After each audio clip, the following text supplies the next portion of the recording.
Don't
Hello, Sharpies, and welcome to this week's episode of Steel Sharp and Steel. I'm Tom Cunningham. I'm Jermaine Taylor. And I am Joy Stevens in a non-disclosed location. So, first of all, I want to shout out everybody who pays attention because we have folks and everybody's commenting from YouTube. Anthony, of course, was first on just because Anthony is going to make sure that he's always first. But we are very pleased that y'all paid attention and understood that we are broadcasting today's show just on YouTube. And it's kind of a protest, to be honest, because Mark Merkenberger Plots is doing too much. He is absolutely doing too much. And this whole thing about throwing down fact checkers and then come to find out that he is forcing people to follow Donald Trump on the book face. And I was just kind of over it. And there was this whole thing about, hey, we should black out Meta for a week. And so I decided that I was going to log out. And Joy was already 2 toes into logging out for the rest of her life. So let me tell y'all this little anecdote because we were talking about it before we came on. So because everybody was like, log out and protest, blah, blah, blah. I was like, I'm logging out. But then like, I just closed the apps.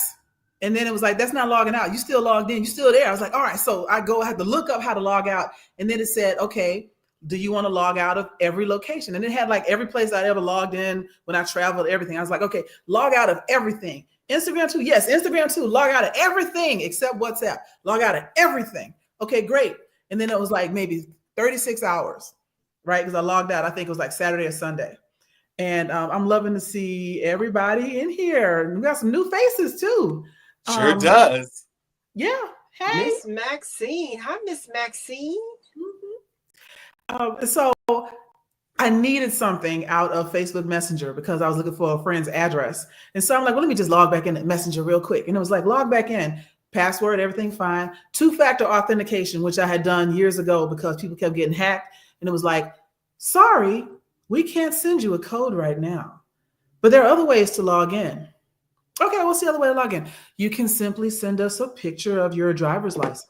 Oh, yeah. Let me tell you what I'm not going to do. Let me tell you what we're not going to do, boo-boo, is send you a picture of my driver's license just to get back on a social media app. And I know it's some bullshit because I was able to not only log back into Instagram, but change my password on Instagram. And it's a meta password for all of it. I was able to backdoor my way from Instagram into Threads. I'm on both of those.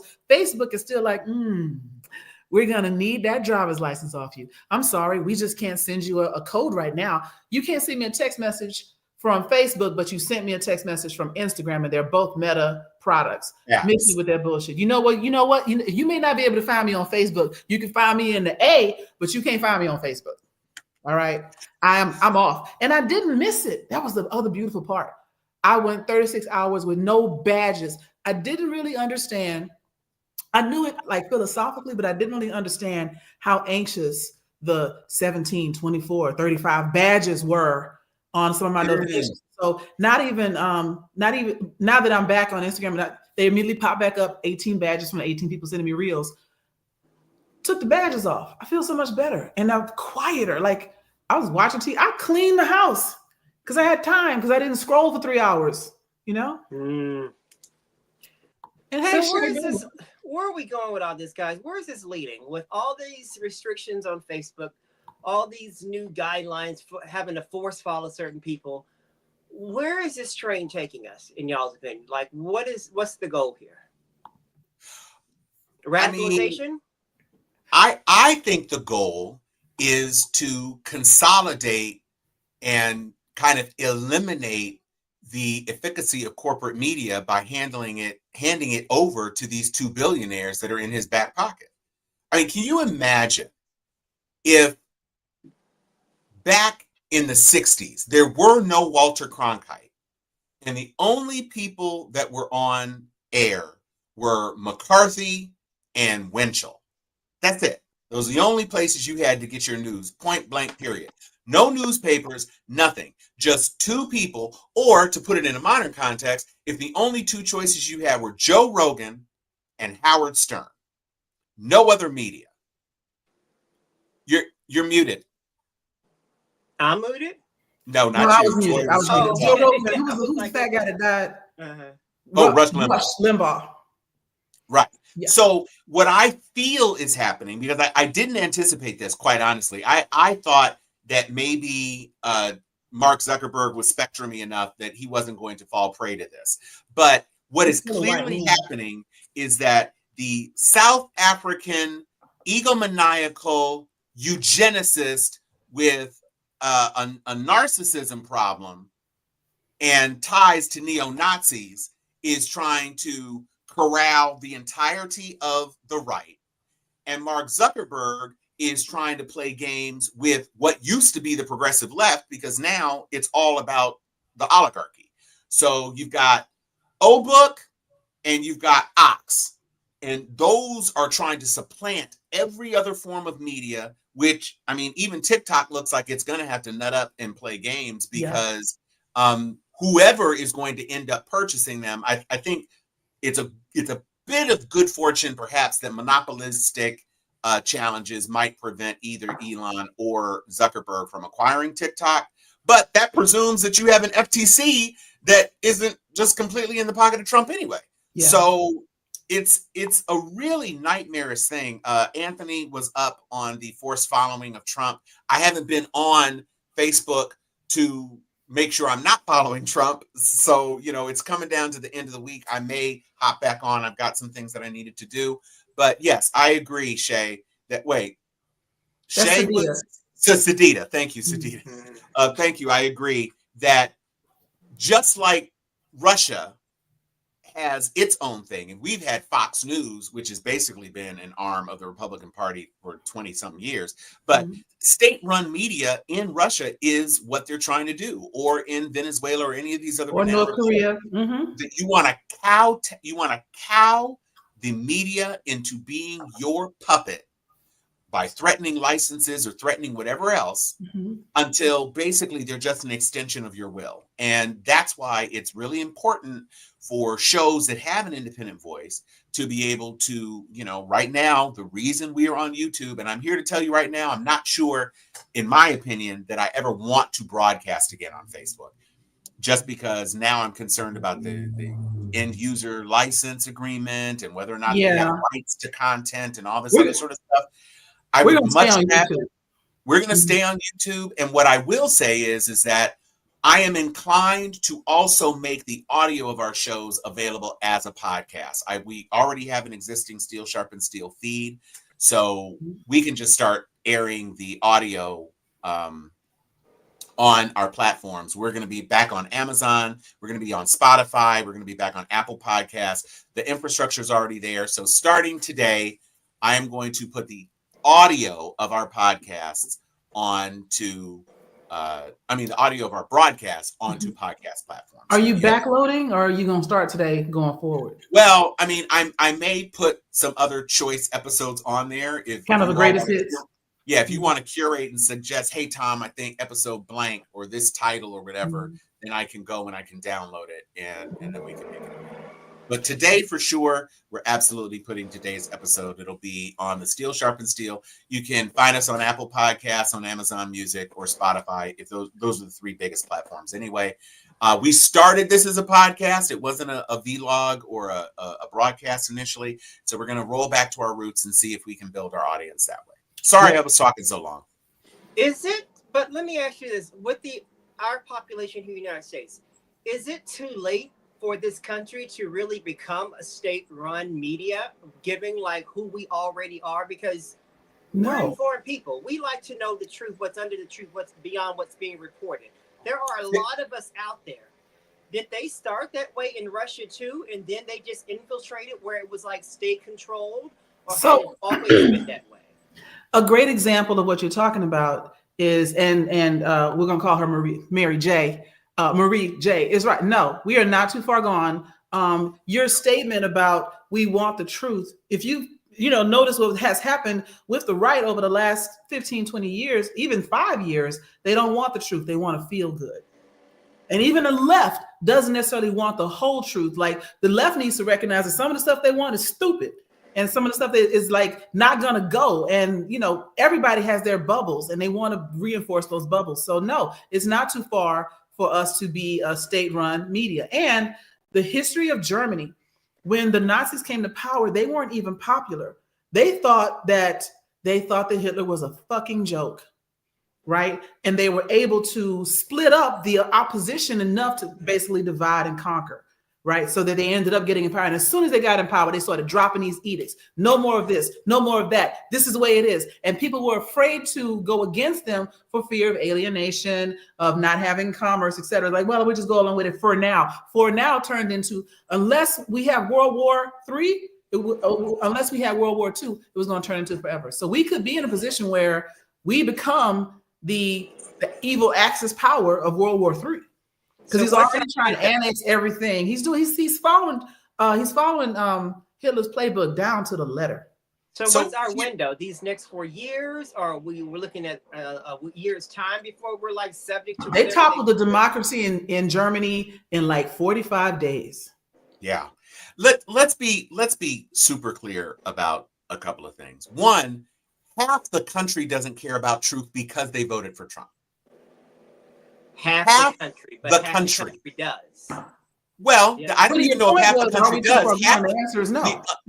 The other people, there are more voters, I think. There are more registered voters who are interested in the truth nominally. But the people who voted this election allowed this election to go to him because they decided they didn't care, or they decided that what they cared about wasn't more important than not ensuring that a woman of color went into the White House. Mm-hmm. So even if you care about truth, your own internal truth, no pun intended, trumps the objective reality of the empirical truth of what may happen to the rest of the country. I will tell you this. The thing that scares me most about a Trump presidency is not what he will do. It's what our main competitors on the world stage will do while he is being crazy. I don't think Trump actually has a plan for anything. I don't think he is there enough. I think he is teetering on the edge of dementia, if not something more clinical. He is not in control. He is barely able to string sentences together. He is an id machine who knows how to press buttons. He knows how to say things because he gets the feedback from his MAGA people. And so he knows he's on the right track. He doesn't have a plan. The very fact that he's out there touting the Gulf of America and still talking about the strategic importance of Greenland, and the fact that some of these idiots in the House GOP are saying, well, you know, Greenland is important. We should press our advantage. Bruh. China and Russia are waiting to pick apart the rest of the world. China is already in Panama, supporting Panama's infrastructure projects. China has been the biggest player in post-colonial Africa than anybody else on the planet. Don't be. They coming in hella friendly because they watched what the violent colonization did, and they're like, "Yo, we'll build you some roads and trains. How about that? You want some roads and trains and some infrastructure? All we want to do is buy up all this land. You good with that?" They so smooth with it.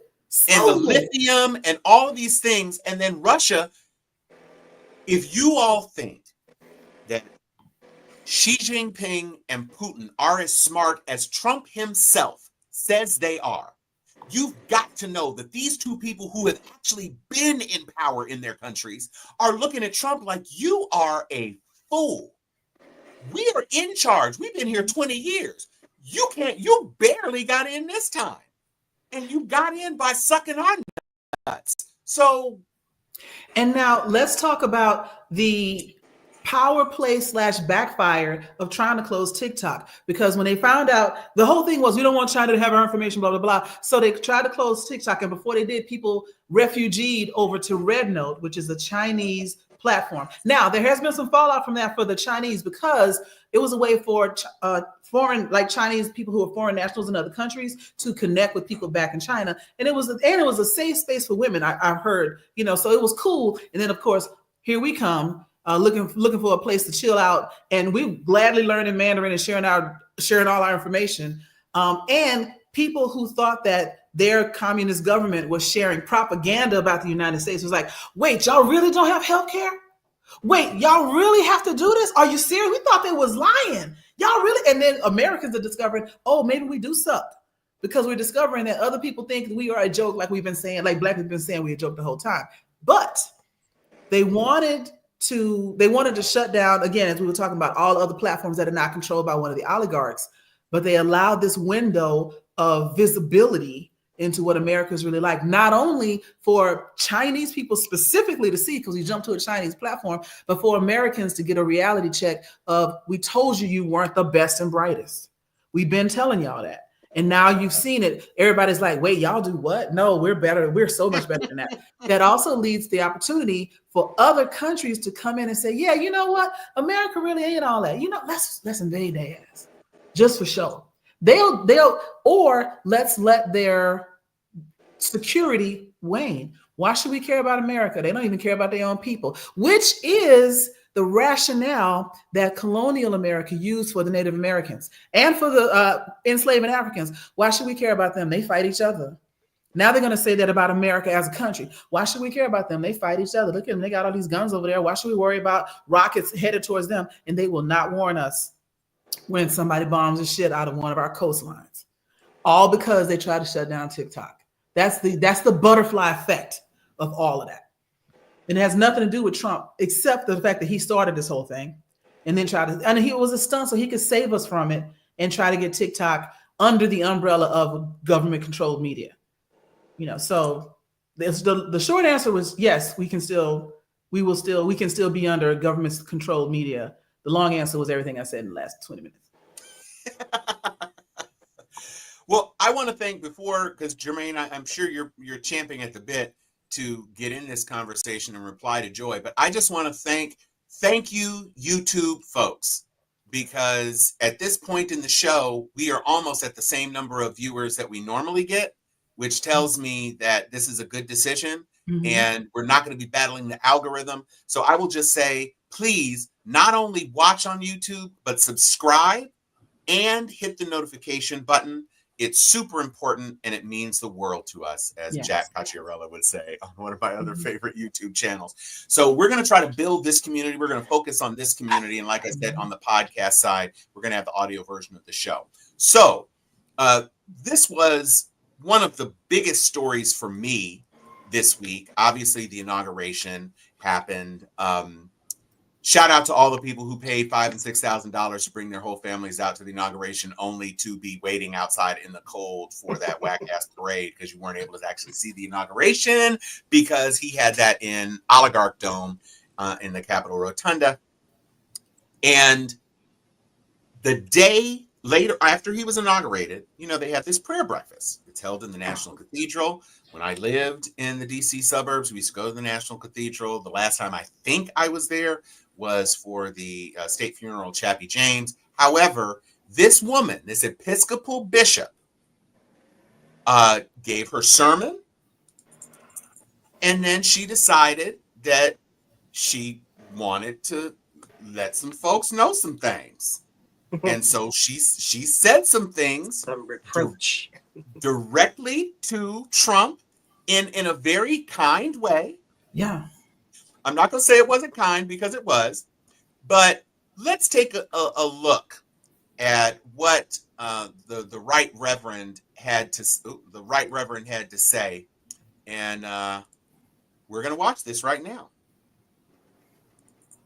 accosted President Trump, who was sitting nearby with Vice President J.D. Vance. Let me make one final plea, Mr. President. Millions have put their trust in you. And as you told the nation yesterday, you have felt the providential hand of a loving God. In the name of our God, I ask you to have mercy upon the people in our country who are scared now. There are gay, lesbian, and transgender children in Democratic, Republican, and independent families, some who fear for their lives. And the people who pick our crops and clean our office buildings, who labor in poultry farms and meatpacking plants, who wash the dishes after we eat in restaurants and work the night shifts in hospitals, they may not be citizens or have the proper documentation, but the vast majority of immigrants are not criminals. I'm going to pause right here because I want to make a couple of comments. You see Trump's body language. This split screen is absolutely amazing. You have this woman, this thin woman, who is speaking so forcefully and directly to the president. Now, this is almost like a 2-minute invective, really just at him. Yeah. And J.D. Vance is looking kind of bored. He frowned and then he looked angry, and now he's just irritated. And Trump is like, whatever, whore. You know, he's not paying attention to her. And he's looking like Jabba. Are you noticing that his jacket and his pants don't match? That's not even a suit. No, it's not. And the tie is well, really you know long. what? Maybe it is. You think that's an overcoat? I think that's an overcoat. Oh, okay. I don't think that's his. Okay. I don't think that's his jacket. I think he's wearing an overcoat over the suit. But yes, I do see the color difference now. And I don't know who that is. Oh, that's Tiffany. Yeah, that's over Tiffany. Melania's shoulder. Who is between? Oh, that's Eric. That's Laura. Oh, it's a whole little pyramid of idiocy in this shot. Okay, so all the DNA came in. I mean, every little scooch of it is on there. And while we're on the subject of what it is that she's saying, because she's saying a lot, she's talked about LGBTQ rights and children. She made sure that he understood that there are Democratic families, but also Republican families and independent families who have people in the LGBTQ community in their lives. And she's talking directly about immigrants and kids who think that their parents may be taken away. He doesn't have a plan. He is more concerned with the Trump coin and the Melania coin and all of these other things which spike and then drop, spike and then drop. It's like that hit a crack. He puts something out there and you get high and then you crash. And it's like, well, but maybe the next time I smoke this rock, I'll stay high. It's like, it just doesn't work that way. So I've heard. That's not how it works. When you get a quick stimulus, then you always come crashing down. And these people who are following him haven't quite gotten that. So we're going to go back to the bishop real quick for her to finish out this piece. Keep your eyes on Trump and them tiny ass little hands. It is so funny. When I hold a piece of paper, my fingers meet in the middle. He's holding a piece of paper. It's like 3 inches between. But let's keep watching. They pay taxes and are good neighbors. They are faithful members of our churches and mosques, synagogues, wadara, and temples. I ask you to have mercy, Mr. President, on those in our communities whose children fear that their parents will be taken away, and that you help those who are fleeing war zones and persecution in their own lands to find compassion and welcome here. Our God teaches us that we are to be merciful to the stranger, for we were all once strangers in this land. May God grant us the strength and courage to honor the dignity of every human being, to speak the truth to one another in love, and walk humbly with each other and our God for the good of all people, in this nation and the world. She is literally the walking lyrics to "I'm Not Throwing Away My Shot." You know, the score from Hamilton. I mean, she literally knew that this was pretty much only one's ever chance. Everyone in this world, no one in this world is going to have that chance but her. She took the weight of everything that we're feeling, the world at large, put it on paper, deliberately. I don't even think she stuttered. And it was a proverbial hot seat, so much to the point that he fidgeted the whole time, looked away. Freaking Melania just looked steely-eyed because she just couldn't fix her face to do anything else. Because she always looks steely-eyed. Yeah, she always looks mad. You know, I applaud this woman. I'm surprised he didn't say anything worse in, condemnation of her, because what he said was pretty bad. But I thought he really could have just attacked her and just really got nasty. But I guess he still respects the position that she's in. He doesn't respect her. No, he just knows that he's got the religious right behind him, and it's just not a good look to go too far. Exactly. So that's why he stopped short of what he did. I would say that. And let's be clear. It's not like Episcopalians are the cornerstone of the religious right. Right. So let's be clear. Right. They descend from Quakers and abolitionists. Well, I mean, it's the Anglican Church in America. They're basically they've always been Catholic light, and that's why they are perhaps a little less controversial in the National Cathedral than a Catholic priest would be. And of course, she is a woman as well. And Episcopalian priests can marry. There's some fundamental differences, but there's also, from a dogma perspective, most of the dogma is right in line with the Catholic Church, which is somewhat problematic anyway, as far as from a national Catholic Church has been doing bullshit since they were founded, man. Like, I mean, Peter was shit. I'm gonna put it that way. It is what it is. I mean, my brother's a Catholic priest. I'm not gonna rail on the Catholics too much. Your Catholic priest brother would tell you that Peter wasn't shit. Like it's documented in the Bible. I just saw Conclave, so I can co-sign some of that. So I got a question, but I thought everything about the inauguration was pretty much curated, and they were a la carte. They picked the people, so he didn't have a choice in picking this woman, or anybody on his team didn't. This is her church. I know, but I feel like at the same time, I thought that everything was just carefully manicured to the taste of the administration. Am I wrong? Okay. No, you don't. This is the National Cathedral. This is her domain. Okay. She run this party. Now, there are other prayer breakfasts, but this was the National Day of Prayer or whatever this was supposed to be. And he couldn't do anything about this because this is what was supposed to. She started the message by saying, this is a message of unity. We've got to come together, blah, blah, blah, blah, blah. She preached her sermon. And then, as she said, she directed some comments at the president. And she said, that's the norm. It might not have been as long. The message is not usually pointed, I would say. But, Mr. President, since it's only been Mr. President, please help us come together as a country, blah, blah, blah. More like the final 30 seconds. Yeah, exactly, Bob. This was the national. So this is not something that the campaign. Okay. It's well, it's kind of it's part of the week, right? We had some balls that took place before the inauguration. Snoop Dogg. More on that a little bit later. But it's still a part. It's an official part of, or this is a tradition of the inauguration proceedings, but it's not something they control. Now, Billy Graham and some other right-wing folks have also done prayer breakfasts, but in the National Cathedral, it is what it is. You're there. You can have your other prayer breakfast at Waffle House. I loved first of all, hey Bob, make sure you find me on Instagram because I can't get back in my Facebook account. We talked about it earlier. I'll go back and run the show back. But Joyride08 is my Instagram account. All right.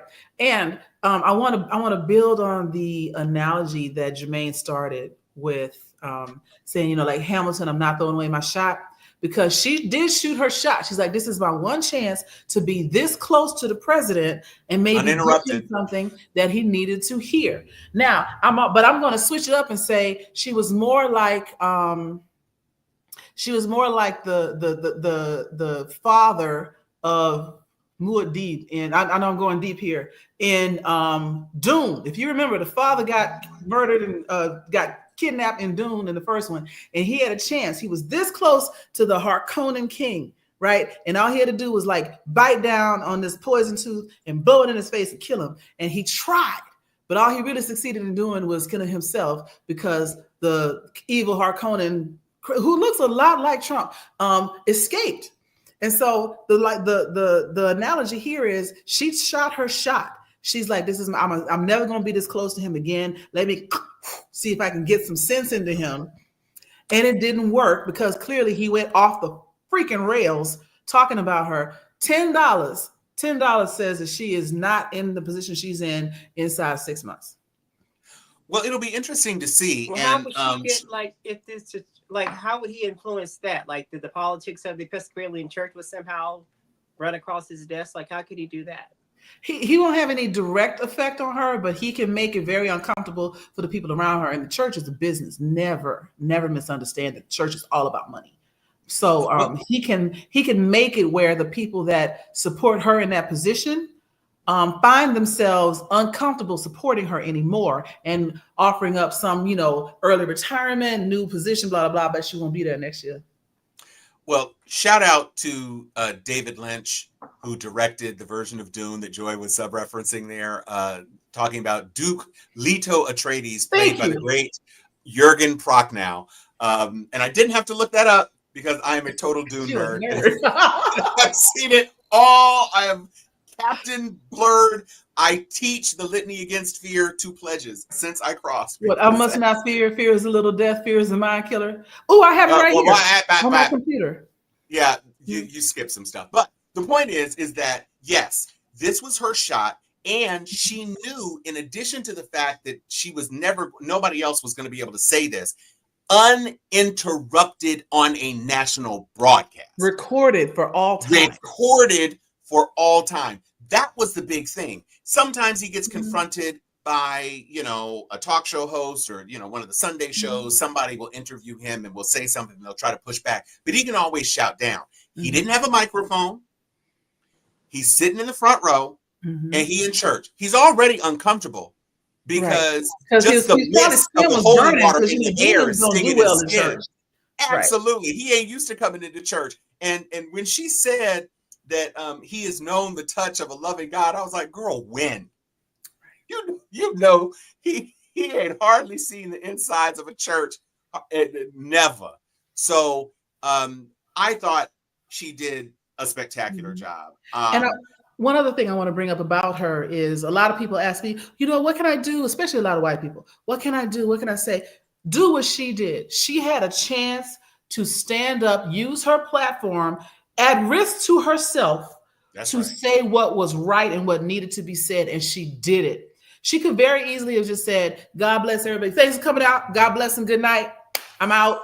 Or she could have declined to do it and said, I'm not going to deal with him or whatever. She could have just not showed up or whatever. None of that gets a message recorded on air for posterity to the president for everyone to hear. Nothing makes people stop and think, like, how evil do I want to be? Because she's right. I mean, this is a bishop saying this, so maybe I should pay attention. She had a chance and she took it. A lot of people in recent times, including looking at you Democrats, looking at you moderate Republicans, have just said, you know what, whatever. And they haven't taken the chances that they might have had to resist the onslaught of this fascist regime. They've just been like, fine, whatever. And that's what she's done, is what everybody needs to do. That's what I'm gaining from that. I'm gaining that she's a bellwether for other religious leaders who have remained quiet, but they are not in lockstep with this man's regime. But they don't want to be really noisy at this time because they don't want the smoke that comes with it. Yeah. So I feel like, if anything, she's going to be more of a, of an encouragement to people who just want to speak out, because there are a lot of religious leaders that are torn about this man. We saw it all throughout the election. People were just saying what this guy's saying is not right. There's a state representative, James Tallarico, in South Texas. He's a preacher. And he comes out against Trump just about every time he opens up his mouth. Yeah. In the A name lot of of real righteous Christianity. Yes. A lot of real clergy recognize the demon when they see it. And you Well, have the to, problem if you're going to is- be a 10 toes down Christian, you're going to have to like be that, bull-faced about it and suffer the repercussion. Okay, Walk what you we're live taking that comment. We're taking that comment right off the. Come on, take it down. I'm not getting pulled by the NSA. Yeah. So what I will say Comment. is that I thought. Don't worry about it. It's a Oh, joke no, about no. the Oh, okay. assassination attempt. Oh, okay. Which we did not need to say. I'll edit that out of the podcast feed. So, one of the things that I really appreciated about what she had to say was the manner in which she said it. Mm-hmm. Because some preachers, even like the Billy Grahams of the world, they get so it's all a fire and brimstone and whatever. It was so measured, and you couldn't. Oh well, she was just she was just saying true things in a nice way, like a grandma might say it, and it makes it all the more difficult, and it makes him look even smaller. It was so nasty. It wasn't nasty. She was asking you to be the Christian you profess to be. That's all she was doing. And so I really appreciated it on a number of different levels. And I was just very glad that she was able to do what people of lesser conviction have avoided doing. And the last thing I'll say about her is that, did you hear her name check every possible house of worship? In that thing, she went to mosques, synagogues, temples, she did the whole thing. She wanted to make sure everybody of faith was covered, and I just really, really appreciate it. Yeah, I agree. Yes. Well, I don't know if that was an homily because there was CJ. nothing edifying about that. But Well, no, that was at the end. That was at the end of her homily. She had a whole thing that she preached before. Right. This was just her message to him. Right. So, but speaking of him, if we are ready, because we're at the 37-minute mark. I do want to just say since we got a good number of viewers right now, so I want y'all to hear me and I want y'all to catch on and start saying this because I think it's funny. When he was president the first time, we called him 45 because we didn't want to say his name. He is now 47. And so I think that we should start calling him to represent the two different terms that he's had, the 45 and the 47, just call him 57. And so I think that we should, going forward, call him 57 because I know that he is not as tall as he claims to be. And it sounds short and tiny and little tiny hands. And so if we call him 57, nerves with that. Listen, there's a whole lot of talk about how China gets on a hold of our stuff and all of that. I will just say this. I shop on Temu and they have some tiny hands that fit on the fingers. And I want to get those tiny hands so bad. I may just get them because I know they're only like $2 before the tariffs come on. Right. But this is kind of where we are in this country. And the second topic that we talked about, which was that, because this was the third topic in the rundown, but the first topic that we wanted to talk about really was the chicanery behind these pardons. So I heard something today which actually sounds a lot closer to being right than I initially suspected. And what that was is that there were all these discussions. J.D. Vance didn't want violent people. Mitch McConnell didn't want violent people, blah, blah, blah, blah, blah. And I think eventually he just said, F it, free them all. I don't think he wanted to try to juggle the distinction. So Enrique, he would have had to read. He didn't. He just, they're all patriots. None of them did anything wrong. They've been in jail long enough. And by the way, jail's not a very good place. Not a very good place at all. So let's just free everybody. And he didn't think. You just freed everybody on that list, agreed, or was convicted. They either took a plea because they knew, or, oh, wait a minute. I like Mauze food. Orange. Mauze Orange is nice. Yeah. Mauze Tang. Shay. Oh, actually Mauze Mauze Tang. Tang. Yeah. Glam. Thank you. Now this is Shay. this Marie is Shay. J. Is that Mhm. Shay? Yes, that's Marie Shay. J Okay, is Shay. all right. Okay, cool. Khmer Orange. You know what? We got such talented We Sharpies. love Y'all you, give it up. Sharpies. We love the Sharpies. So all of these people have now been released. And the biggest block of people who have officially made their feelings known are the 377 plus thousand members of the Fraternal Order of Police who are like, wait, what now? Yeah. Mhm. These guys attacked cops. This one guy that you commuted stuck a taser into the neck of a police officer who subsequently died. Right. And the other one that got tased has gone on all the current platforms that are available and said, my country has betrayed me. Yeah. You know? Yeah. Mm-hmm. And that So, says a lot. And you know, there was this the one cop, Joey Fanon, or Fanon, he literally on an MSNBC broadcast, I believe it was MSNBC, dropped the F-bomb in the middle of it. The commentator was like, so how do you feel? And I think that may be what, I think you had the cleaned up version of what he said, Joy. But yeah, and folks are not happy. There was one woman who was like, nah, I don't need this pardon because I was wrong. I'm like, nah, I absolutely didn't need it. No. So it's interesting how he's starting off. He tried to negotiate the Ukraine peace deal via a social media post. He tried to all caps Putin into withdrawing from Ukraine. This is who you voted for, people who voted for him. He tried to negotiate this war. His incursion has been going on for almost 2 years. Mm-hmm. And I think Putin's response to that was something along the lines of, I don't want to talk to you while my dick is in your mouth because you might use your teeth. I think that's what he said. Damn, Joy. But see, guys, it's all of these backpedaling. It's at this moment that I should tell you this glass was full of whatever's in it. You need to send me some of it because that filter of yours is long gone.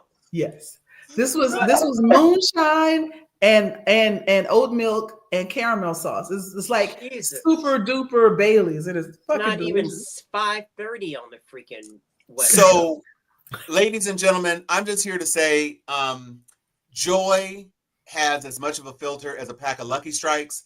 So let's just keep that in mind. But guys, we are on it today. I'm in my IDGAF era. Like it's all of this backpedaling and, you know, these reversals of the things that he promised to do on the campaign trail that's going to end up grinding people to a halt as to how much they're going to pledge allegiance to this man. I don't think it's going to be a smooth sail the entire time that he's the president. At some point, they're going to be like, wait a minute, you got to give us something that you promised us. And out the gate, he's like pretty much doing an about face on just about everything.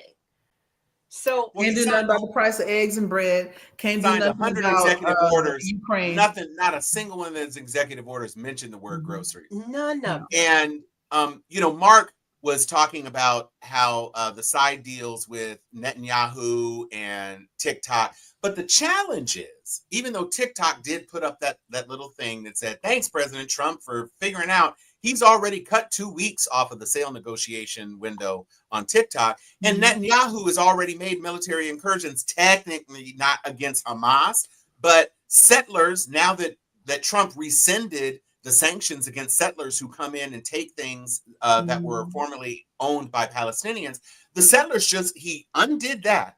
And the settlers just poured in and started bombing houses, burning down Palestinian houses that still stood. It is redounding already. And the idea, I don't know that this embarrasses Biden. Biden had been negotiating in good faith on trying to get a ceasefire, and the ceasefire was actually announced. It supports the far right's idea that Biden didn't do anything.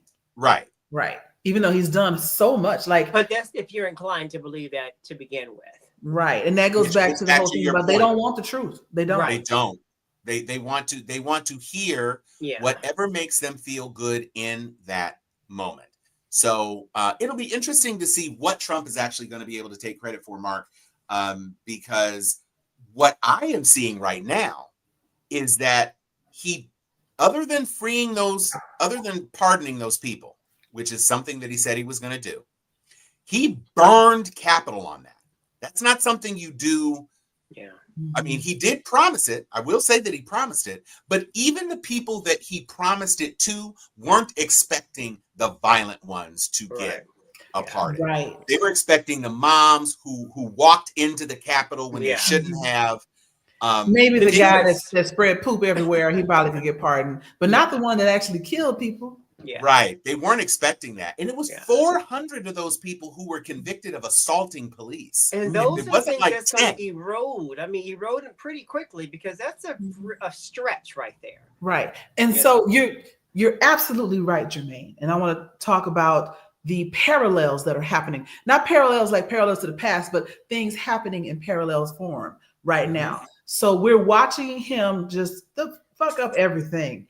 And people are like, well, don't do this. Well, I don't know if I trust him anymore. I regret my vote, blah, blah, blah. All of that is immaterial. It's all smoke and mirrors because you can regret your vote. You can watch him and say he's doing terrible things. You can even plan not to vote for him again. But guess what, fool? He can't run again anyway. While we're watching Trump make mistakes and say crazy things like I'm going to invade Iceland or whatever, Greenland or whatever, Project 2025 is progressing. And so they've already decided to not only eliminate every DE&I position that is in the federal government, but the edict went out today that said, if you know of someone that does DE&I in your division under a different name, you better tell us, otherwise you're going to be in trouble. That's the playbook from the Nazis. Spy on your neighbors, tell on them, and if we catch them and you knew about it and you didn't say nothing, you going down too. So people are going to start telling, well, this person does wellness, but it's really D&I. And so with the slippery slope on that is anything that supports workers or civil rights, because they're going back to decisions that Lyndon B. Johnson made and scrapping all that shit too. They're trying to. Yeah, they're shutting down the DOJ office. Yeah. Of civil rights. Yeah. All of this is gone. So all of, like having like the DOJ come in and investigate a lynching, that's just not happening anymore. They probably deserved it. It's going to be the answer for everything. They even shut down the Hispanic version of the White House webpage. And the button says, go home. That's some bullshit. Not home, but it literally says go home. Go home. I want to read something for you. It's Nicole Hannah-Jones, who, if you don't know, that's the author or the editor of the 1619 Project. And she talked about Trump signing an executive order eliminating all funding for diversity and inclusion in the federal government.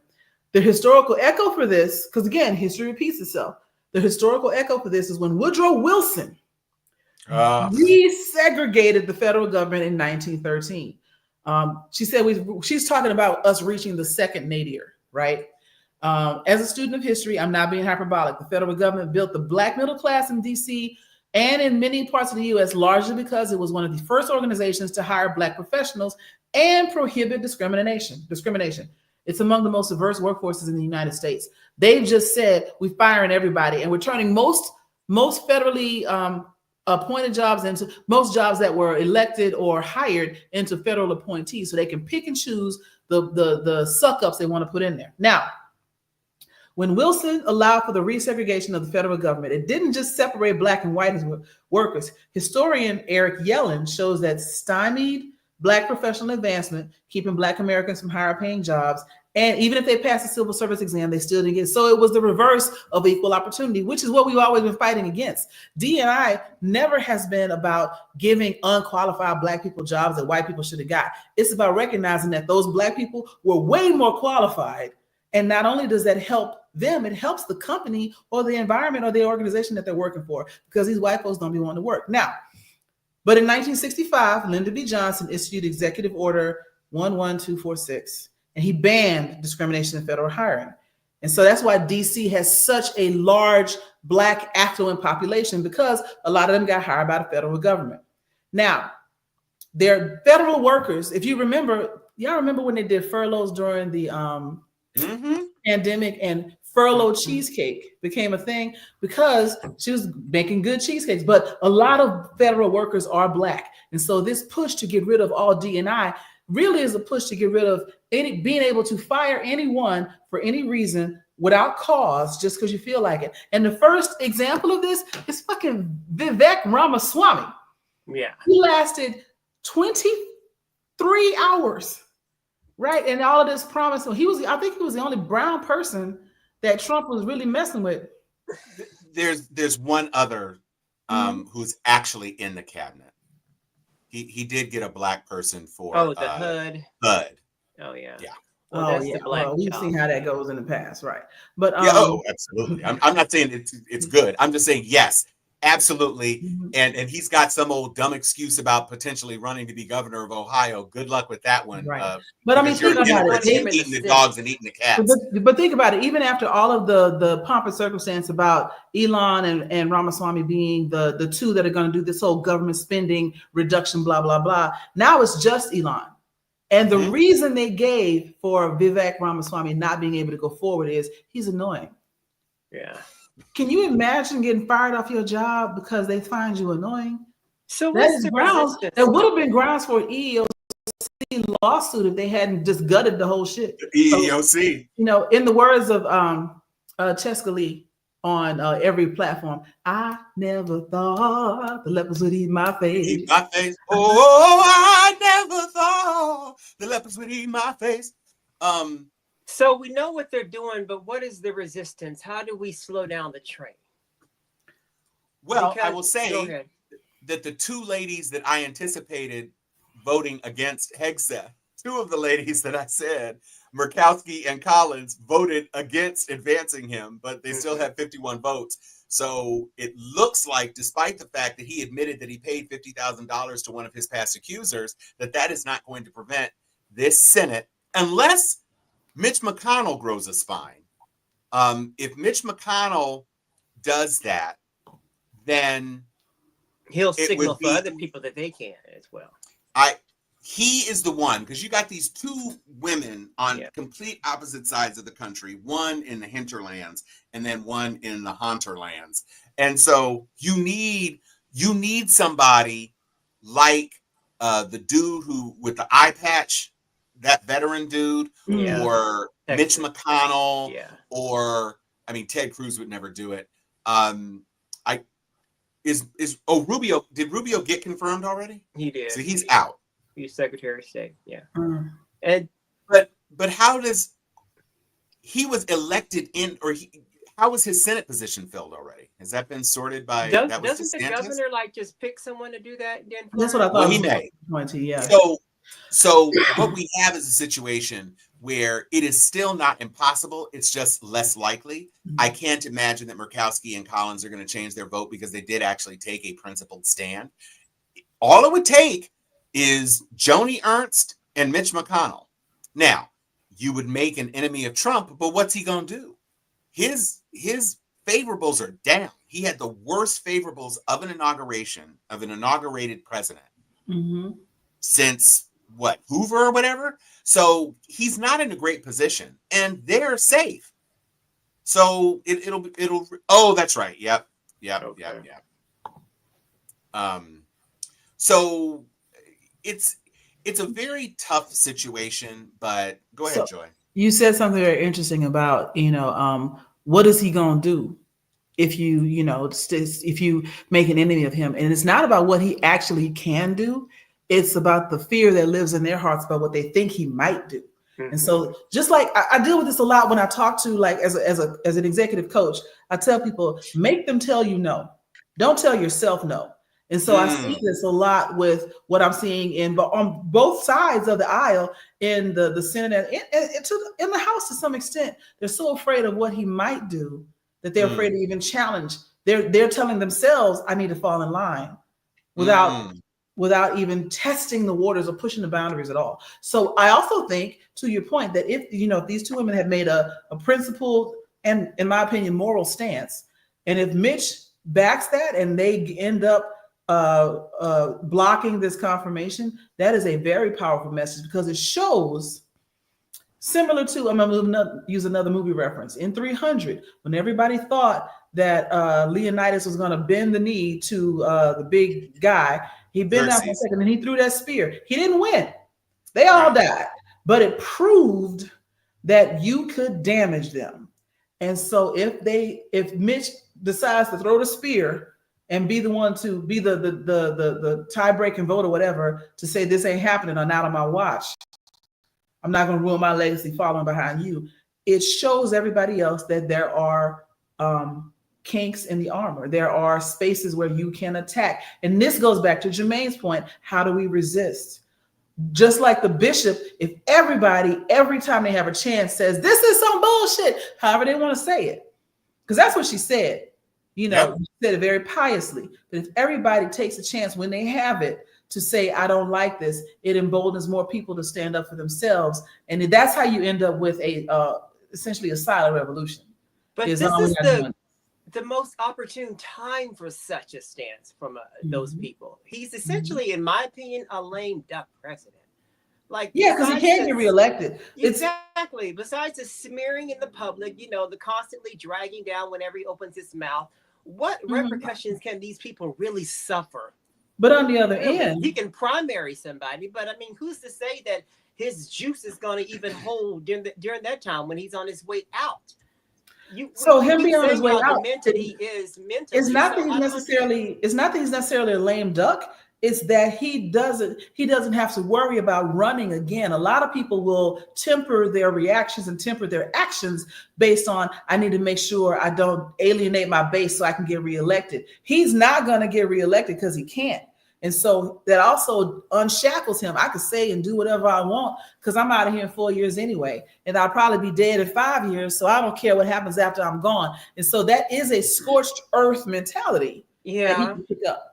But these people are running without him being anywhere on the ticket. He'll just be noisy, background noise. In my mind, that's all the ammo I need. I'd go, but that's my personality. I'll suffer the fallout while doing what I need to do because they go hand in hand in my playbook. So go ahead, Tom. Just a couple of points. One, he has the two most popular information dissemination platforms under his thumb. So you can say he's not on the ticket, but he'll be in every phone every day. Yeah. Forcibly. Getting his message out. Forcibly. The second thing is, he signed an executive order trying to nullify the 14th Amendment. You think he won't try to nullify the 22nd? And that's the amendment that says, that's the amendment that says you can't hold office more than 2 times. Mm-hmm. He already said in the run-up to the election, this is the last time you'll have to vote. That's what he said. So I'm not doing anything except saying to myself, I'm taking this man at his word. So yes, I wouldn't call him a lame duck, but I think Joy, to her point, by saying this is the time where you demonstrate your resistance. There is no better time than to say an alcoholic serial womanizer who has been falling down drunk and is never administered. And shit his pants overseas. There is no better time to say, you know what? We've got to consent and we've got to advise you that this guy is not the one. You're just not the one. And there you go, Bob. So it's not exactly, Bob was just saying that a GOP congressman from Tennessee published a resolution pushing for the Constitution to be amended to allow Trump a 3rd term. I'm not convinced we're going to have a country if this administration actually succeeds in what it claims it wants to do. I don't know what the consequences will be. And I'm not saying that to be a bomb thrower, a grenade thrower, or whatever. I'm just saying it's hard to imagine how China, especially China, because China is perceived as, I mean, yes, they got this turf war with Taiwan, but Taiwan is tiny and they calling themselves the Republic of China. So come on, bro, you're doing a lot. This is not the same as Russia. No, we're not. The 14th Amendment has already been challenged and it's been blocked by, I want to say a judge in Texas who's already like putting some you know. Oh, I'm not saying he's going to succeed. I'm just saying Yeah. that was one of the first things he did, was to Right. say, I have the power to do this. And a person who says, I have the power to do this, eventually is going to take that power. Well, he's going to try. He's going to flex and try to get his way as much as possible. But there are still checks. Either we're going to live under a constitution or we're not. I'm just not going to sit here and just pretend that everything he wants to do that's really extreme, he's going to actually make it happen. So I feel like a lot of this what you stuff- just said is very Like interesting, as the Jermaine. Well, hang on, Secretary hang on. of Defense. What you just said is, you said either we're going to live on the Constitution or you're not, or we're not. You said that like it wasn't a choice. They could Right. choose not. They could choose. Like, think about the sequential things that could happen here. He decides we're not going to vote. We can run for a third term. That might be the first slight increment. Well, he's very popular. You know, he's doing stuff. Let's let him finish. Blah blah blah. Third term. Then the third term turns into I want to be dictator for life. And then if that fails, even if it fails, now he's in the habit of just saying whatever the hell he wants to say. And people kind of go along with it for fear of current repercussions. They don't think about the long-term effects of what this does to the country. They think about, am I getting paid right now? And if they're getting what they need right now or avoiding pain in the moment, the next thing you know, well, let me pick my successor. And once you get to unlimited power and I can pick my successor, you have a monarchy. You see what I mean?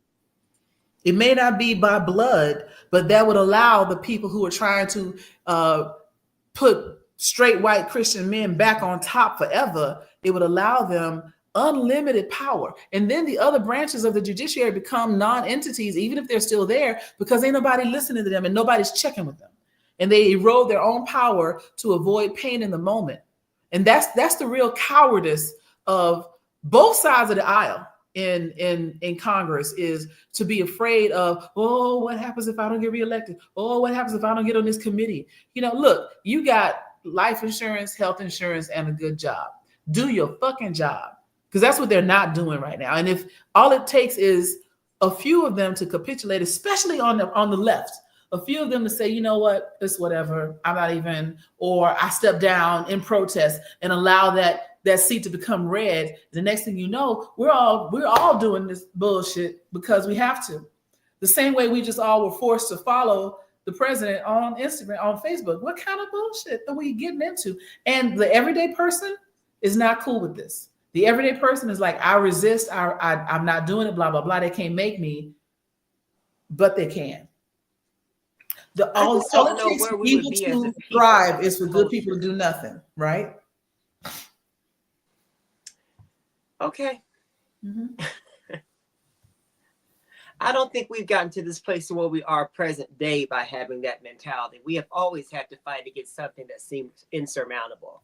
It's always easy to follow, said unsaid leader, as opposed to making noise and actually pushing for change.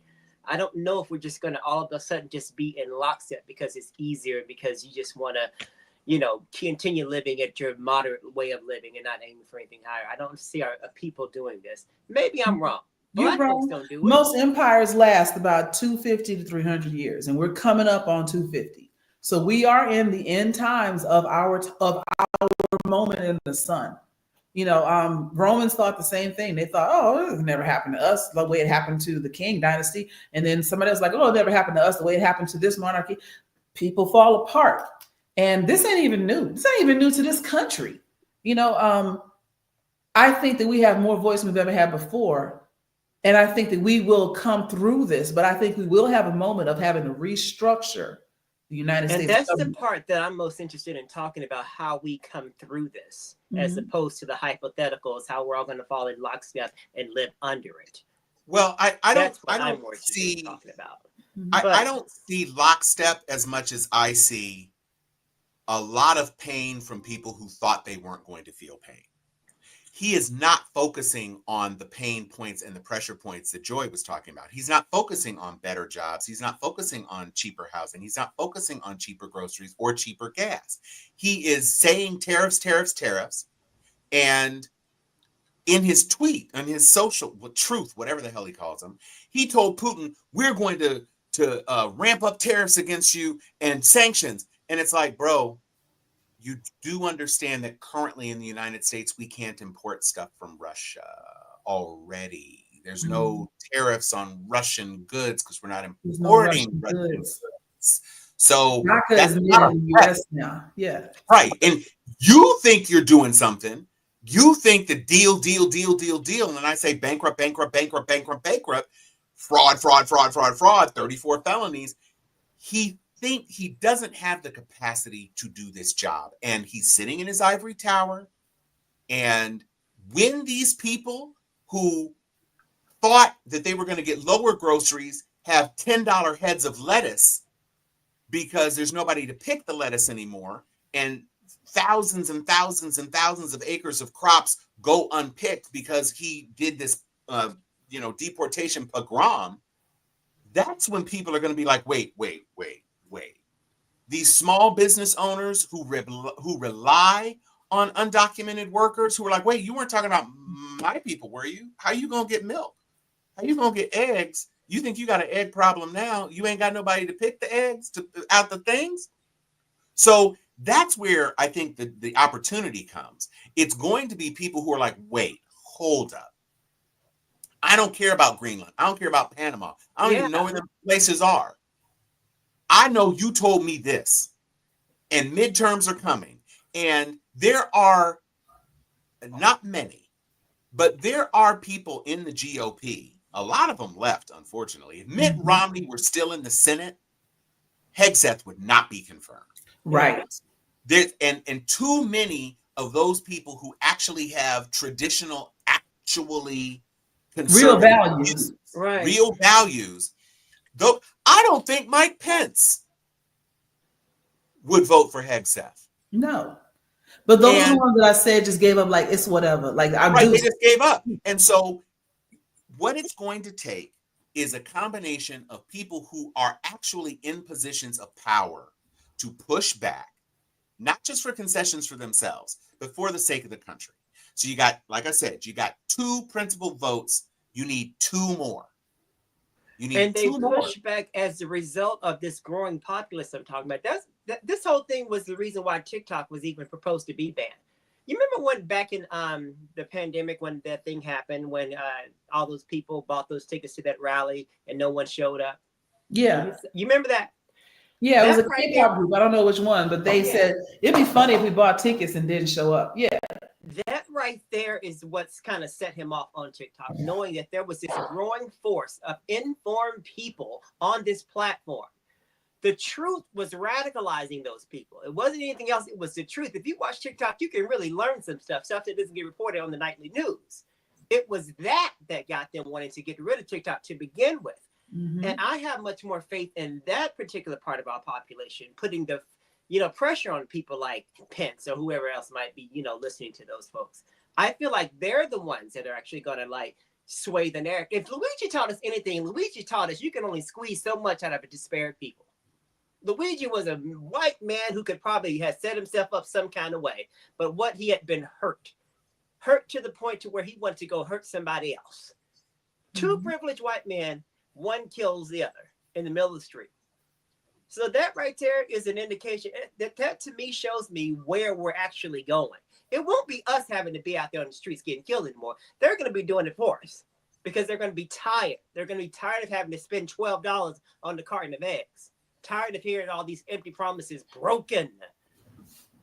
That's what I feel like. Maybe I'm pie in the sky, but I just don't see it. You're honestly, you're repeating some stuff that I've said on the show before about the idea that I was worried that we would go through a moment in time where people of color were scapegoated to the point of lynching and murder until they got rid of so many of us that they had to face the fact that the oligarchy is the problem. But they seem to have skipped that step of targeting us specifically and realized rather quickly that the oligarchy is the problem. And we're getting to that French Revolution stage. Because the reason the French Revolution went the way it did is because they didn't have any distractions of foreign nationals to blame.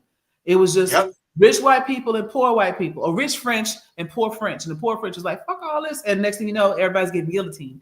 And that could be the killing of that CEO could be a herald of people recognizing that minorities are not the problem and that the oligarchs are, the big businesses are. Now, they still haven't gone after, any one particular, because he was just a CEO. He had a lot of money, but he wasn't a 1%er. He was just somebody else signed his check. If somebody else signs your check, you are not a 1%er. And so we'll see if they figure out anything. And I feel like they have. I feel like that was the whole reason why they moved the inauguration inside the rotunda. He had the world's richest people all under one freaking umbrella. There was no way he was going to have those sitting ducks there. I thought the same thing. The cold weather.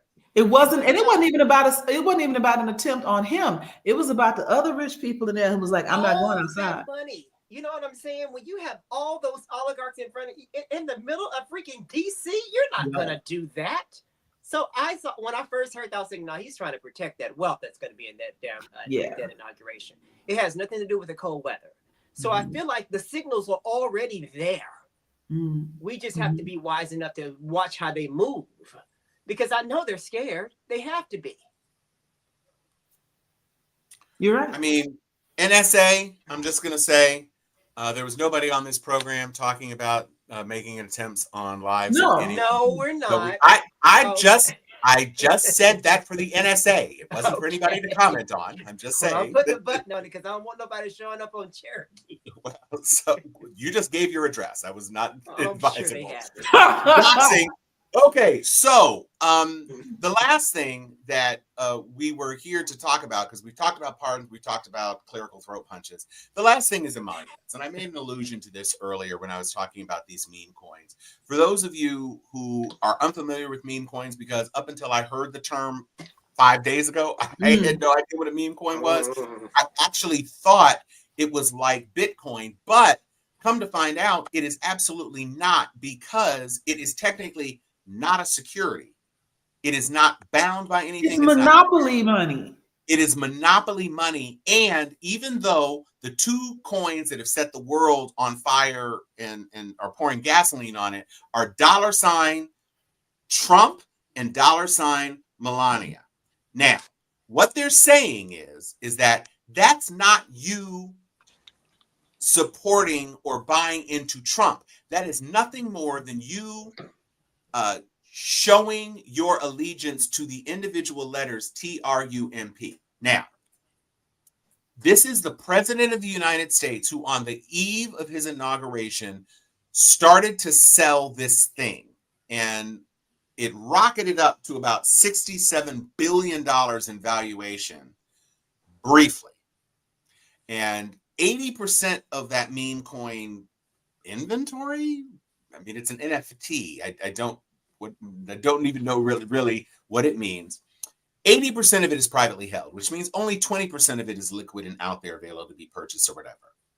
And so they sold those, and people were like, "Ooh, to the moon, and I'm going to be rich." And then Melania released her coin, and it was like, "Oh, that's the thing I should be buying. It's the star-bellied Sneetches," is what it is. If you remember that Dr. Seuss story, it's like some Sneetches had bellies on their stars, and the Sneetches without stars had nothing on theirs. And so in comes this dude, and he's like, "Well, you step into my machine, give me your money, and I'll give you a star on your belly." And so then the blank bellies were like, "Hey, we're just as good as you." And then the other star belly Sneetches were like, "Well, wait a minute.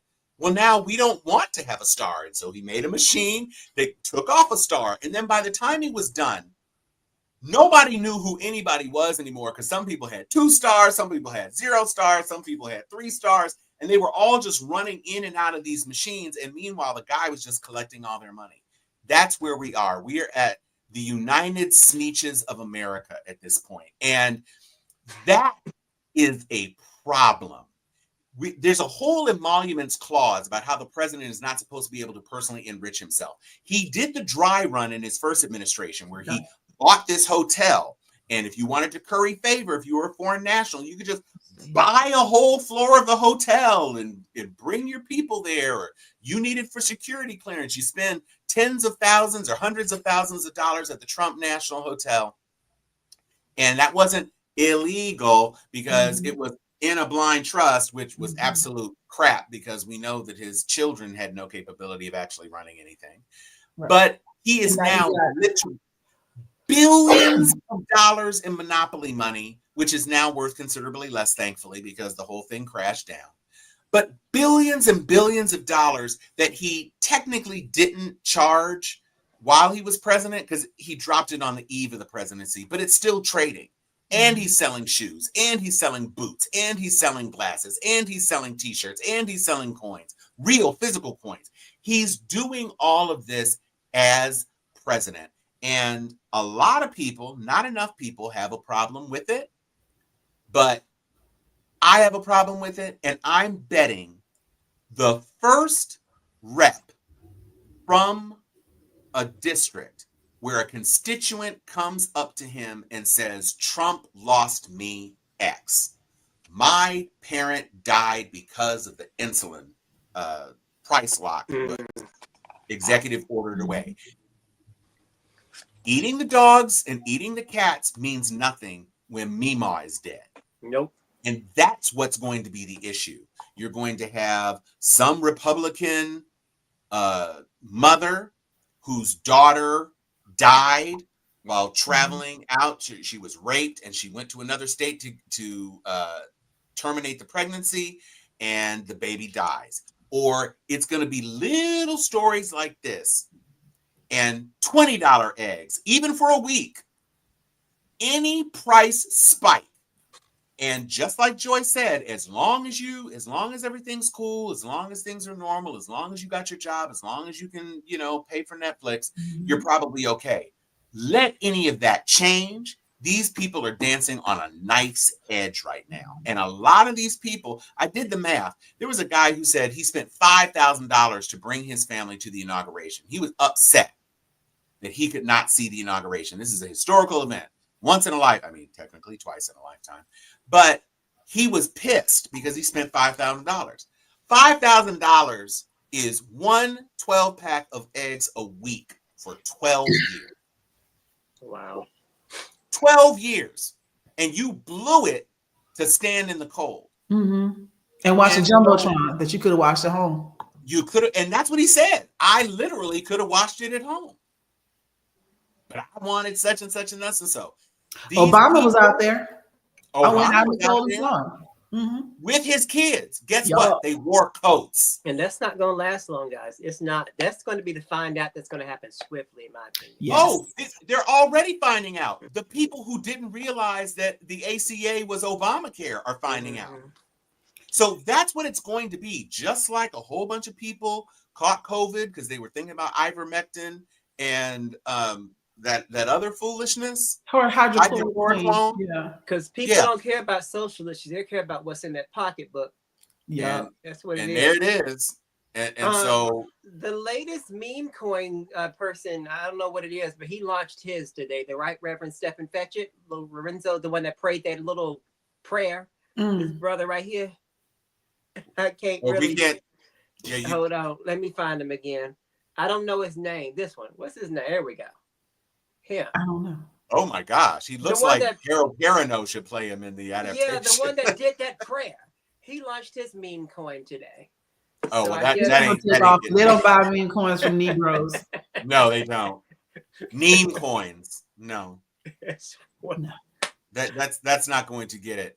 I want to say before we move on, because this is, I can't express to you how heartened I am that you all followed us on this YouTube exclusive. I am happy too. I wish I could see all the love. It is filling me with joy, and some of you are using different names. I do not know who Hotobu is. I would suspect it's Chan, just because it's very sharp like Chan, and but.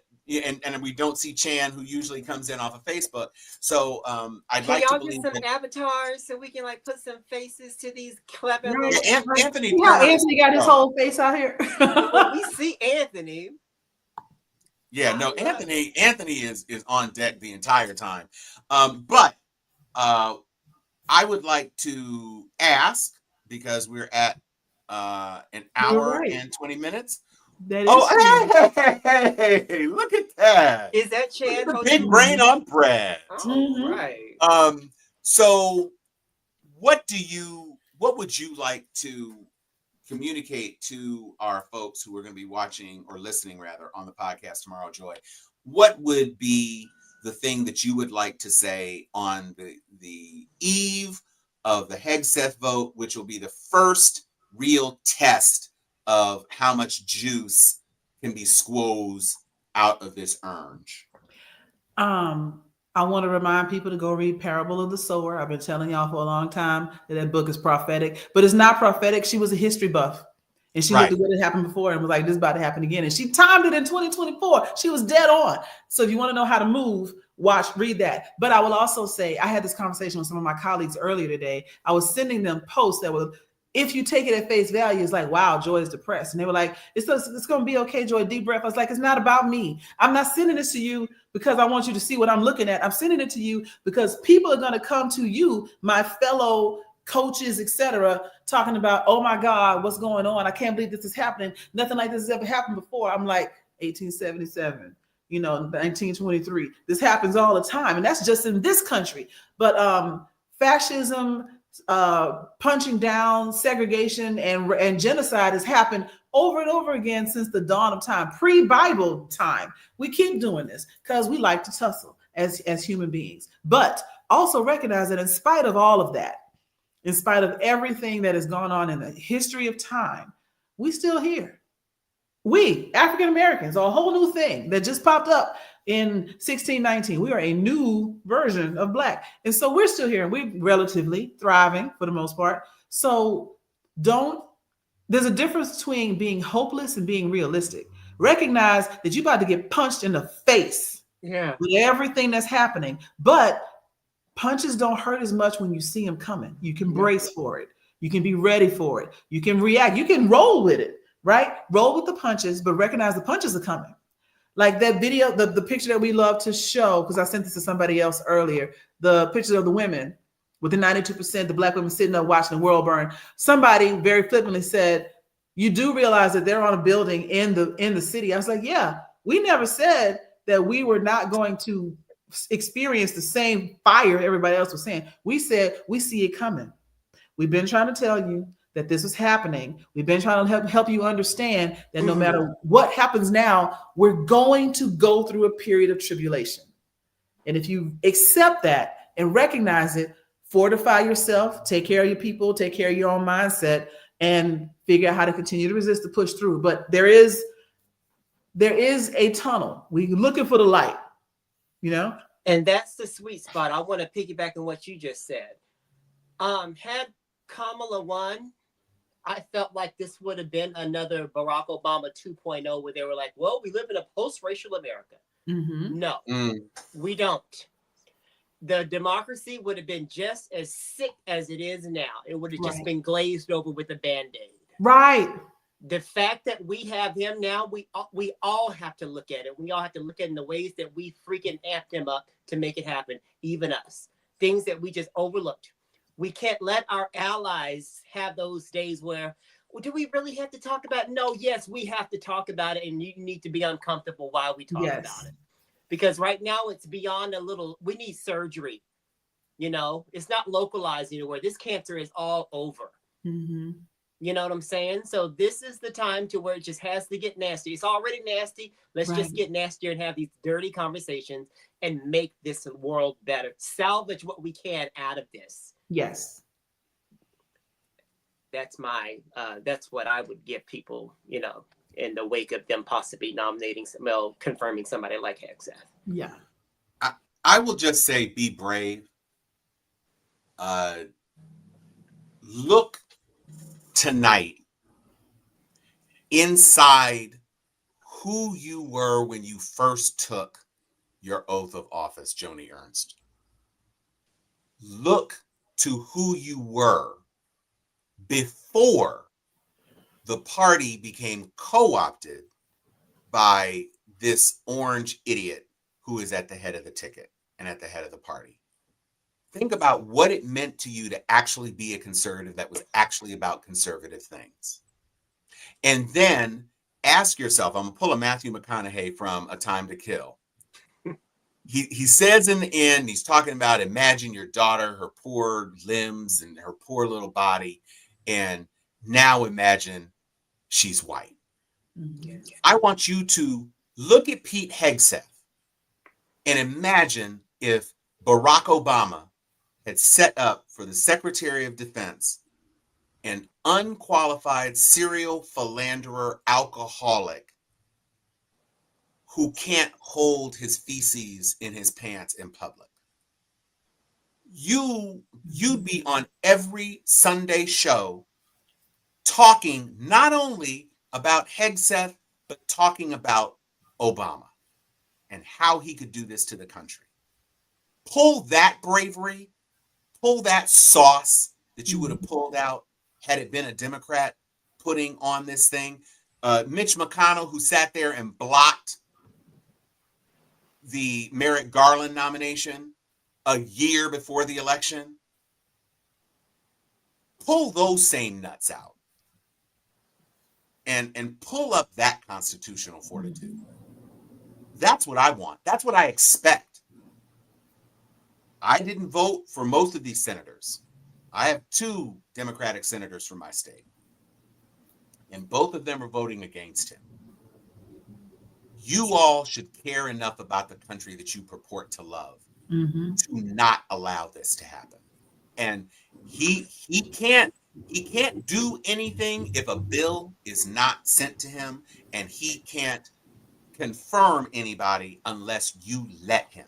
So you sit here and it's not going to be an either or. Oh, they got Hegseth, so now we're going to just railroad Pam Bondi and all these other idiots through. No, you got Rubio. I don't know that Rubio should have gotten it, but at least you got him. Hegseth is a hard no, and Pam Bondi is an extension, just like Mike Johnson is an extension. There is no co-equal branch if the Speaker of the House has less power than his pinky toe. You have got to, at some point, you're acting like he didn't just free people. One of the people he commuted and pardoned is already back in jail. He didn't even make it 24 hours before he got an illegal firearm. I'm not laughing at you at your face.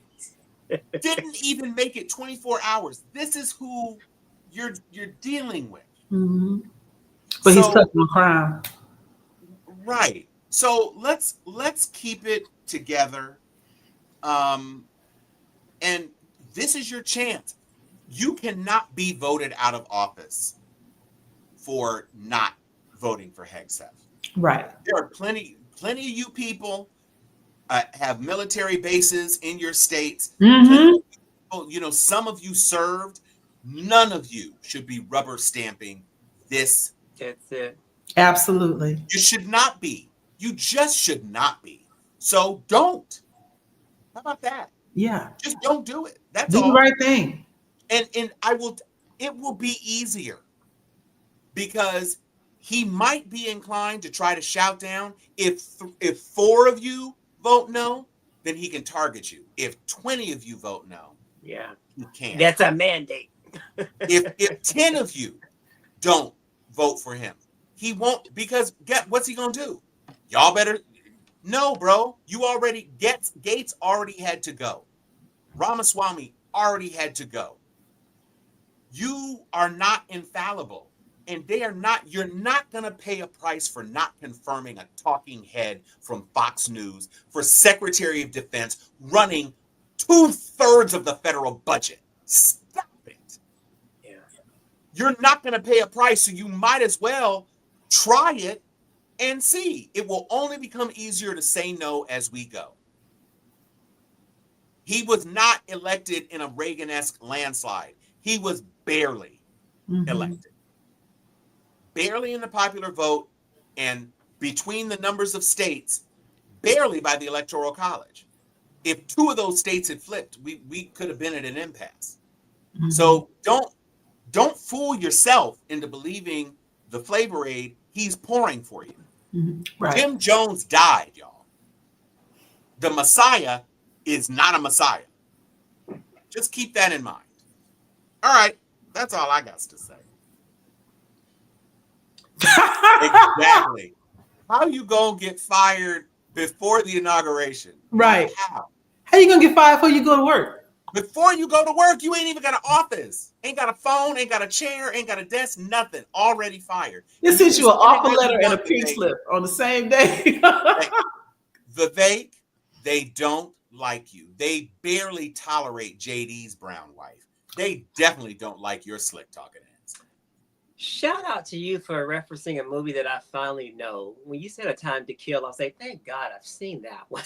Because y'all reference these movies. And I'm like, damn, I ain't seen that one either. So, there's a genre little, conflict between us and I. Yeah. We do with the science fiction a little too much. Yeah. And because of the NSA, I'm not going to say the most famous line from that movie that Samuel L. Jackson uttered, but you can think it if you They want. deserve it. Thank you, algorithm. Movies, you're not going to algorithm us into the. You know what? Another quote from that.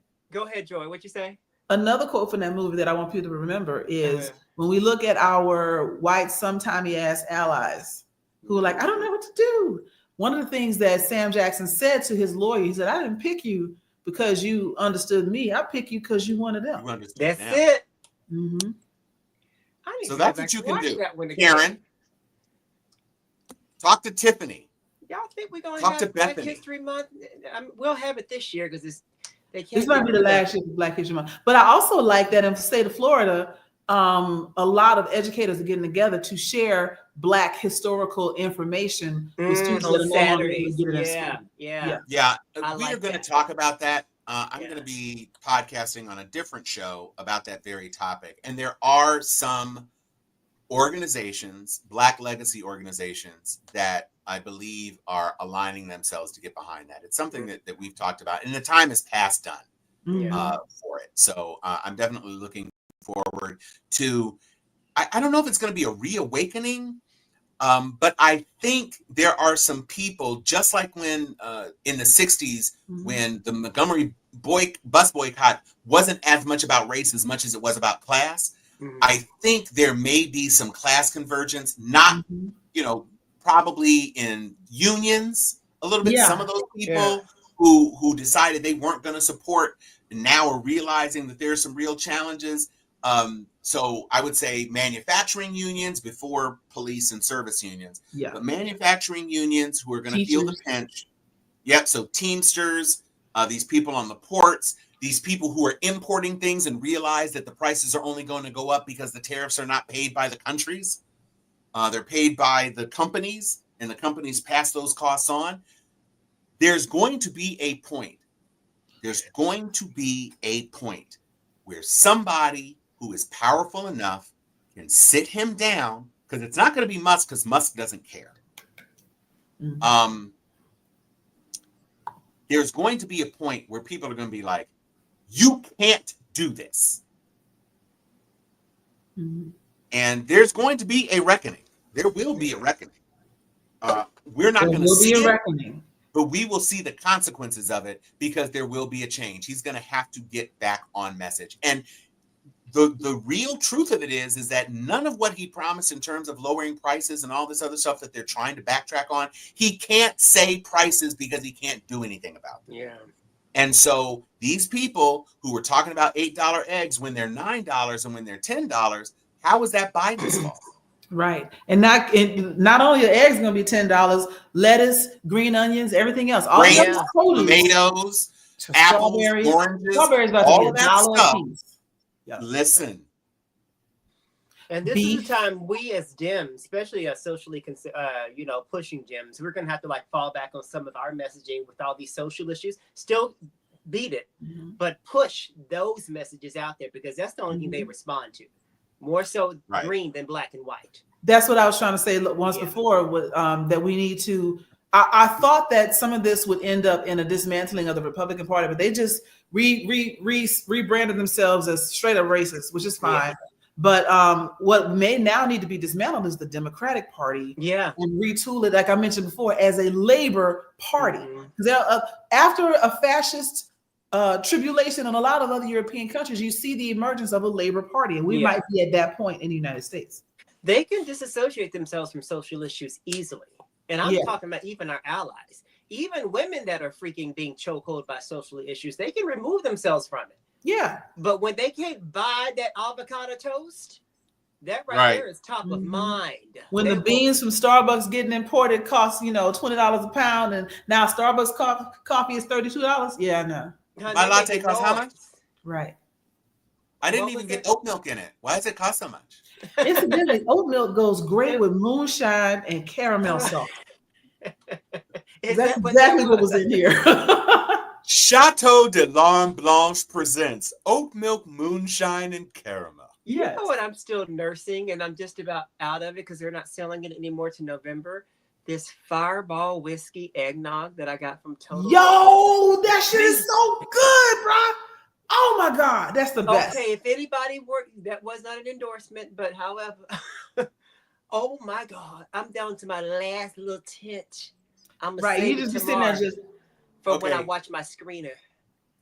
Well, what I can tell you, Jermaine, is that I will send you my mother's eggnog recipe. If you would like it too, Joy, you're more than welcome to it. It is award-winning, and you can use Fireball in there if that's your liquor of choice. Because Fireball is a cinnamon liquor, right? Yeah, it is. Yeah. So if you want the extra senna in your mon, then I will send you that recipe. And depending on what they say, Sharpies, if y'all want the eggnog recipe, you can have it. I wrote a song about it that I performed during holiday times. So I will share that with you so that you can make your own Okay. Fireball nog, so you can have it whenever you want. Nice. Even though the eggs in that nog are $400,000 next Right. week. $30 eggnog. $30 eggnog. So I don't know if anybody else has anything left. I want to congratulate Cynthia Erivo for her Oscar nomination. Oh, Domingo for yay! his Oscar nomination for Sing Sing. Coleman Domingo got a Best Actor nomination for Sing Sing. Zoe Now, that's a Saldana surprise. got a Best Supporting Actress nomination for Amelia Perez. Oh. And there were no black folk in the supporting actor, I don't think, if I'm not But mistaken. Ariana Grande got a supporting Well, nomination. she's a Ariana person of Grande, light so color. Yeah, she's a chick. Yes. Yeah. So Yeah. a chick. Moderate color. Well, some We're people glad think she's for the that. Latina, but she's actually of Italian. Yeah. Yeah. But Italians wasn't always white, so Well- we'll give her a day pass. Yeah, we've talked about that. Mhm. Wow, Emilia Perez got 13 nominations. Yeah. Equally. It's really good. I didn't think I was gonna like it because I'm such a Wicked stan, but I was like, "Whoa, this is some good ass cinema." She says Denzel was snubbed here. Snubbed She for what? lied. Are you kidding me? Did you Ma'am. not see the?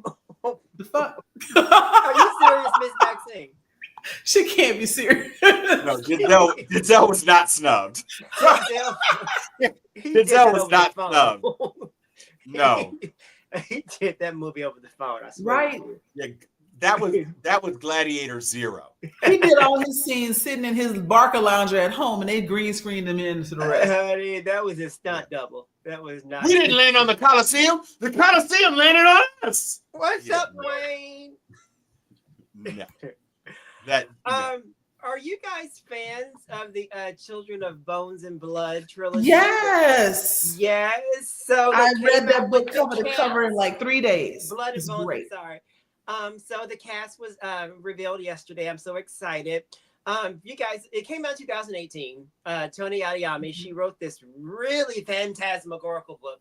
It's about this West African girl who wants to overthrow the monarchy and bring back magic, kind of like what we're living in now.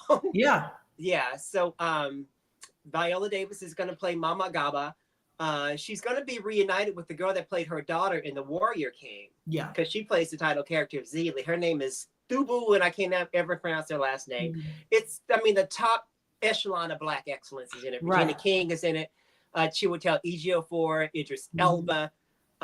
Ooh, okay. Yeah, I Mhm. mean, it's just a chunk. All of the just black actors. excellence. It's like what? All of It's another Wakanda. Like everybody. in Yeah. it. It's just going. It doesn't come out to 2027, I believe. So we got some time. They haven't even started filming. I don't do background work, but I would gladly be an extra in a movie like that. I am not kidding you. I just want to be somewhere around it. I'm I pretty do sure it for they're free. gonna. Just let me give somebody a glass of water in the movie. Can I just be there? I'm pretty sure they're going to bring filming to Atlanta because I mean the infrastructure is already set. So Yeah. you might get to see a little bit of just I'm by gonna keep my proxy. eye open for like open calls and whatever, because you know Yeah. they'll have you come up and be an extra in the crowd for a sandwich. And I will. Baby. I did it for Drumline. I'll do it Hey, again. that's how I got on Higher Learning. Just to be clear. Are So, you serious? yes. Oh my I mean, God. my friend from FAMU in the Playmakers Guild, the late, amazing Winsome Sinclair, was doing extras casting, and she said, "What? She You gave know me my Winsome?" SAG card.